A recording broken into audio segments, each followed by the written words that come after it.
So can I continue to work while I'm switching employers on a skilled worker visa in the UK? Okay, so that's a question we're going to be answering today. But before I go on, my name is Tari, and on this channel we'll talk about UK visas and immigration. We'll talk about life in the UK, how to safely and successfully travel to the UK. We also talk about how to navigate through life as an immigrant living in the UK. Now, if this sounds like something you're interested in, then please subscribe, turn on your bell icon so you don't miss out on any of my videos going forward. To my returning subscribers, if you've been here before and this is your second, third, fourth, however many times, thank you so much for always coming back to my channel. If this is not your first time and you are yet to subscribe, then please do subscribe. Subscription is free. Well, thank you all so much for coming. I appreciate every single one of you. Okay, so the question before me is, can I continue to work even though I'm trying to switch employers? I've submitted my application and my new permission to work is still being processed. The short and quick answer is yes. Okay, so you can continue to work, but then there are conditions under which you can work as well. Okay, before I go on, I would like to mention that if you would wanting to switch employers in the UK, I've made a previous video which I'll link up here for you.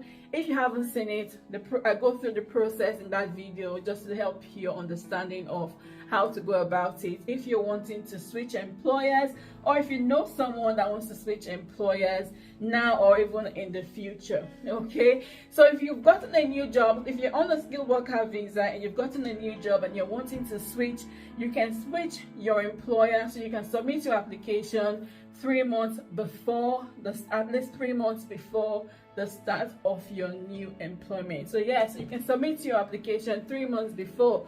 But once you've submitted that application, are you able to work, or do you have to just sit down and wait? Okay, remember, if you're switching employers, you're not allowed to work with the new employer until you've actually got a confirmation that your new permission to work with your new sponsor has been approved.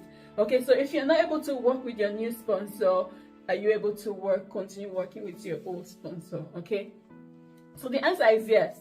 Okay, so you can continue to work as long as you've submitted your application, and obviously the employer is still happy to have you there. If you have a notice period, you can continue to work your notice period again as long as your old visa has not expired. Okay, so if you've applied before the expiry of your old visa, okay, and it is your notice period. Some people have a notice period of 4 weeks. So for some people it's 8 weeks. For some people it's 12 weeks. Okay, so you can work your notice period. Some organization would require you to work your notice period. So you can do that while your new visa is being processed. Your new visa, your permission to work on your new sponsor is being processed. Remember, one of the conditions for which you can continue to work is that your old visa must not have expired. If your old visa has expired, you would not be allowed to work. I would also like to know that once your visa has been submitted, if you submitted your application to update your visa to your new sponsor, you are not allowed to travel outside the UK. Okay, if you travel outside the UK, your application will be withdrawn. Okay, it would be assumed that you've cancelled your application, therefore your application will be withdrawn. Okay, so again, the simple question, are you allowed to work? Yes, you're allowed to work while your visa is being processed. However, there are conditions that are attached. Your visa must not have expired before that. If you have a 4 weeks work notice period, you can continue to do that while your application is being processed. So this is just a quick and short one. It's a question that was asked of me, and I thought I'll come here and talk to you about it quickly. I hope this video has been helpful. If it has helped you, give it a thumbs up, share with your friends and family, and of course subscribe to my channel if you haven't already done so. Again, subscription is free. Okay, so thank you so much for watching this video, and I'll see you in my next video.